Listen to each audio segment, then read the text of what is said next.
What's up? I just wanna chat.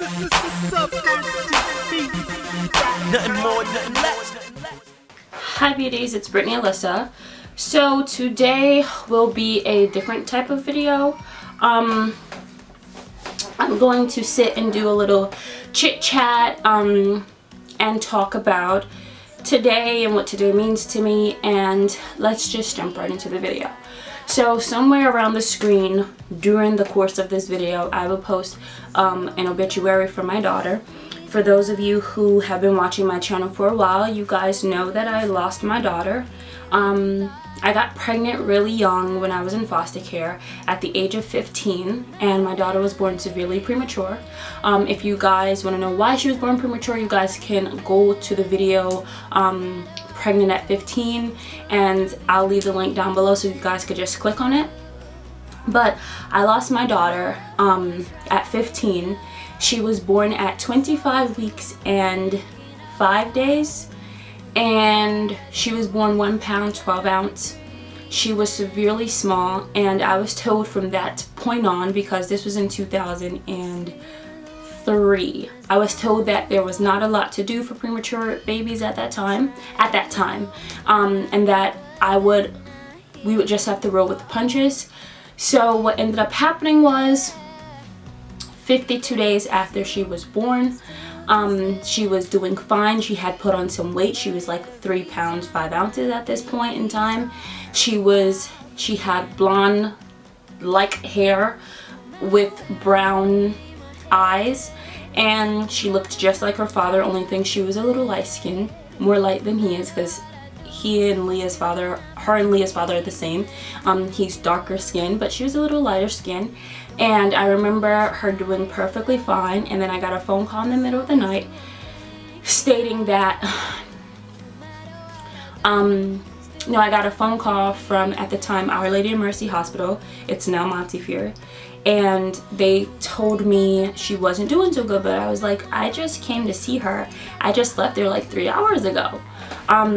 So what do you mean, like, something's wrong? So I ended up going to the hospital, and at the time her eyes were like closed shut, and she was on what is called a nasal cannula.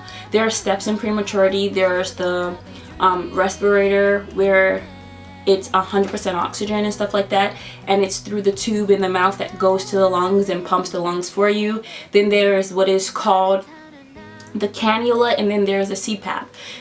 Is it CPAP or then cannula? One of them are flip-flop, but there are steps, and I think either the cannula or the CPAP is the last step to where you're just breathing naturally on your own. She was on like the second step. She was doing really good. So when I was like, what do you mean she's not doing good? Like, she was breathing almost natural air, and they were like, she's just not doing good. She was back on the ventilator, not respirator, ventilator. And I just remember being like, so young and dumb, because let's be honest, at 15 I didn't know anything about prematurity. I thought people had babies, they were born healthy, and you took them home. I didn't know about prematurity. This was my first experience, and at 15 it shouldn't have even been an experience. So went to the hospital. Her eyes were closed shut. She was back on the ventilator, and they had told me, hey, we cannot provide the adequate care for her here. We're gonna have to transfer her to Westchester Medical Center. And I was like, those are hospitals here in New York. And I was like, what do you mean you have to transfer her? Like, what's going on? And they were just like, she's not doing good, but Westchester Medical Center is one of the greatest hospitals for prematurity. They will be better able to assist you. So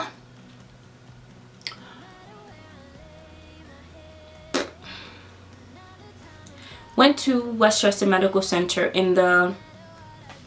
They had an ambulatory service that transferred me from Our Lady of Mercy to Westchester Medical Center.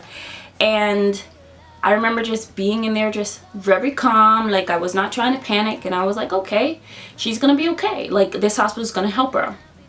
We went to the hospital, and this was she's now 50 days of life. So during the next day, I remember the priest saying, hey, do you want me to pray over her? And I was like, sure, pray over her, whatever. And during the time of that, I remember her shaking, and I was like, oh my God, this prayer is helping her move. At 15, I don't know much. Excuse me. She ended up having a seizure.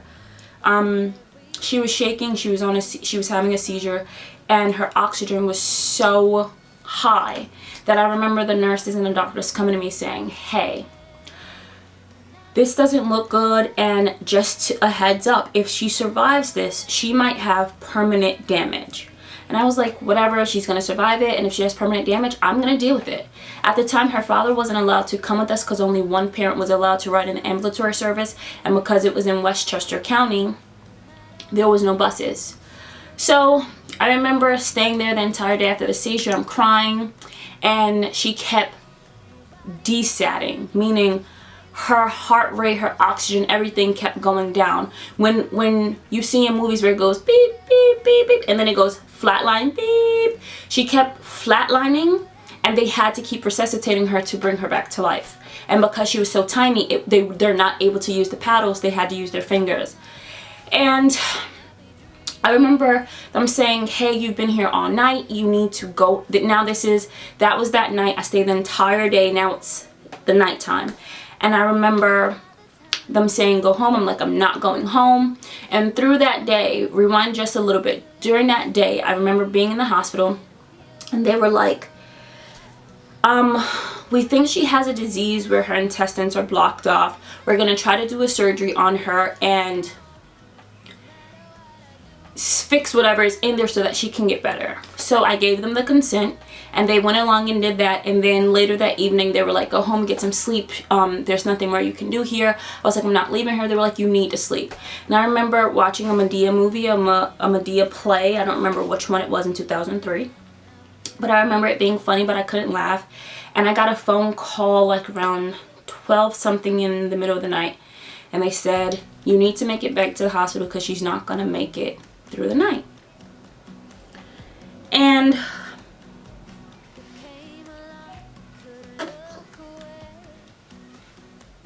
again, I was 15 years old. I was in foster care. My father wasn't around. My mother was dead. My mother died when I was 7. And I remember the foster care agency, her name was Sharon or Shannon. I was staying at her house in Valhalla, and she was like, let's go back to the hospital. And I went back to the hospital, and the doctors were standing around, and they said, we resuscitated her twice. There's not going to be a third time. If her heart stops again the third time, we are just going to let it, and we are going to pull her off the ventilator. And I remember saying, what do you mean? They said, we'll give you one or two choices. We're going to pull her off, and you can give us permission to, or you have to make the decision to pull her off. I was like, no, I'm not doing that. They said, look at these machines. She is on 100% oxygen. She is on the most oxygen she can possibly have. She's not even breathing on her own. These machines are breathing for her. You have to make a choice. And I was like, I'm not making that choice. I started crying. I called her father. He's like, Bree, because that's my nickname. He said, Bree, you gotta make a choice for her. You have, if they do it, you're gonna be very angry. And the woman from the agency said, Brittany, do it. You have to make the best choice for her. You'll regret it for the rest of your life if these people take her off.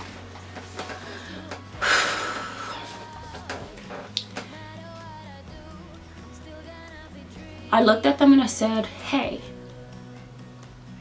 after I pull her off, will I be able to hold her? They said, absolutely. You can hold her right now, and we'll take her off the machine and allow her to be in your arms. I said, okay, let's do it. I was 15 years old, and I had to make a choice. That adult.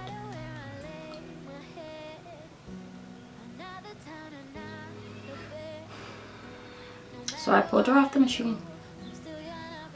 She was in my arms. They removed the machines because she had the tube in her mouth and she was so small. There was tape on her face to hold it there. And they took the machine off. Not out, but there's a machine, there's a tube down your throat, and there's an attachment from the oxygen machine. They removed that piece. She still had the piece down her throat. And I remember them handing her to me. And she took her last breath. I remember feeling her go, like, thank you, mommy. Like I'm suffering. She had pus in her eyes because she was so sick internally. And I remember holding her for an hour just crying. Like, at 15 years old, that is a choice. That is an experience that no one should go through at 15. My life was forever changed from that moment. And the reason why I decided to make the video today was because today is the day 14 years ago that she died. She was born May 1st. She died June 21st. Today is Wednesday, June 21st. When she passed away, I don't go through this box, and I'm going through this box to share my story with you guys, and I'm trying not to cry, and I feel very heavy, and I'm having like heart palpitations right now as we speak. But I'm doing this because you guys are my beauties, and I want to share this with you guys. But I don't go in this box. They gave me what was called a memorial box, and this is how it looks. And what a memorial box is all the memories of your child at that stage. So her head was this tiny that it actually fit her head. This was a hat that she was supposed to be buried in, but it was too big for her head. This was a little sticky that was on her her incubator, which is where they keep preemies warm. I'm not gonna go 100% through the box because it's very emotional, as you can imagine. But this was when she was born. It basically says congratulations, and it had her name.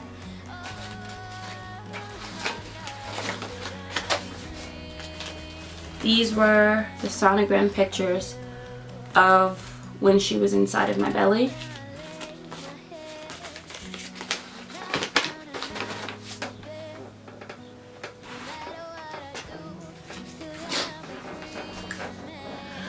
One of the parts of this box that the reason why I don't go in it is because it's called a wisp of hair, and inside is her hair, and I don't like it. They cut her hair. It gives you pieces of her, and it's too emotional. These were her footprints. These are how little they were. They were very tiny, like this big. She was severely premature. And these were, if you've ever given birth to a healthy preemie or whatever, you know that there's little wristbands that goes around the baby, and then there was the cuff around her leg.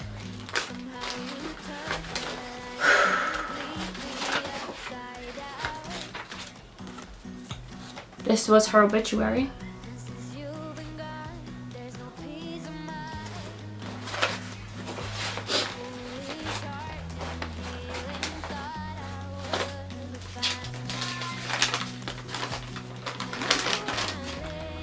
And this was a note that I wrote her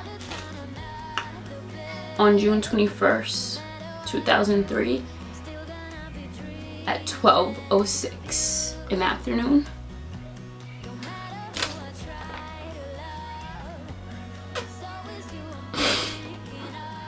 I'll read it for you guys.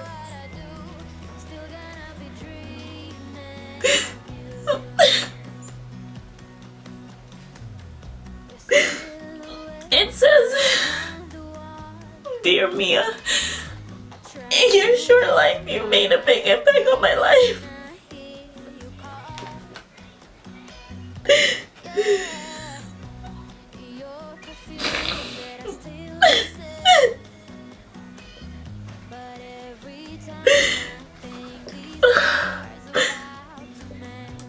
Oh gosh.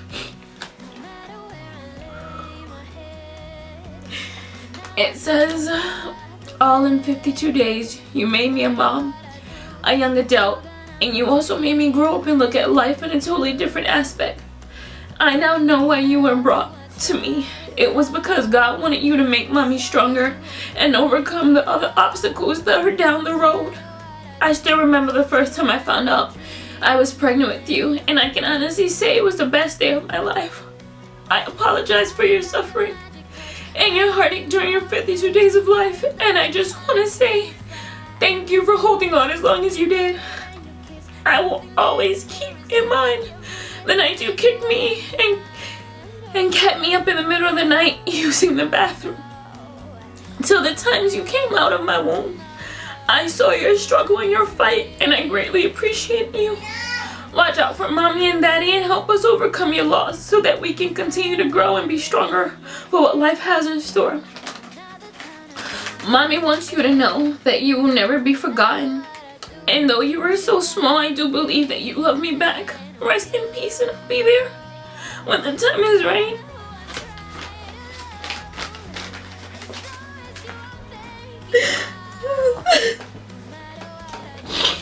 And even though it's been 14 years, it hurts so fucking bad.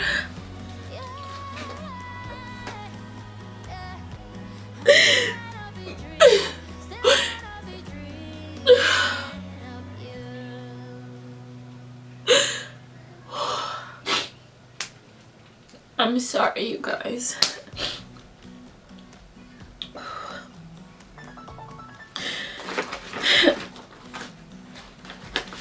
And this was her death certificate.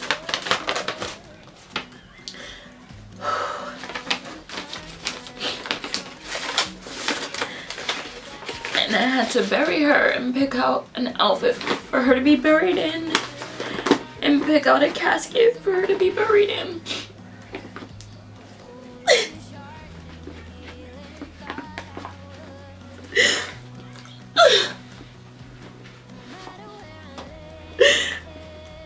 At 15, I should have never had to experience that.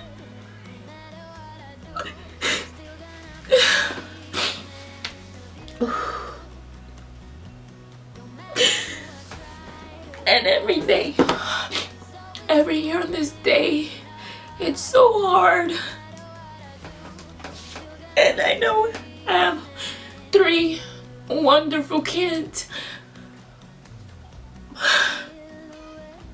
But I am a mother of 4.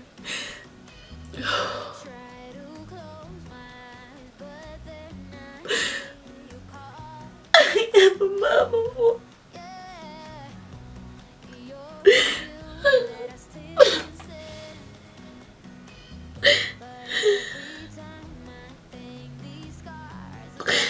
Aiden, can you bring me tissue from the bathroom, please?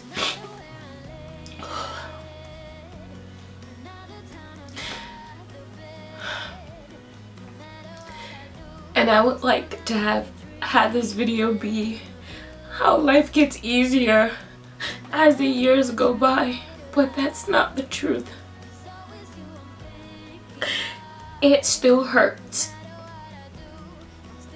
And I never go in her memorial box because it hurts. But the letter that I read you guys, I wrote her a copy and I put it inside of her casket when she was buried.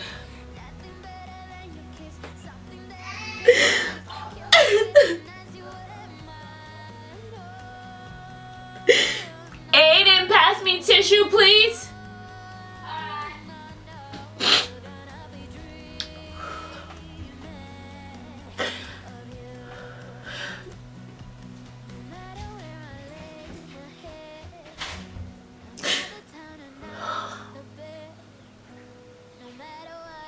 I'm sorry, you guys.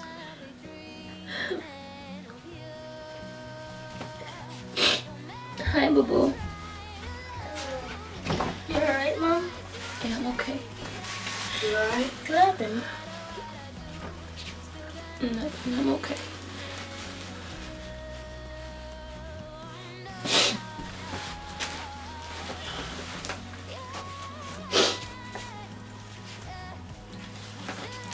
Lakey, give mommy a kiss. Give mommy a kiss. Come. He doesn't want to kiss? Okay.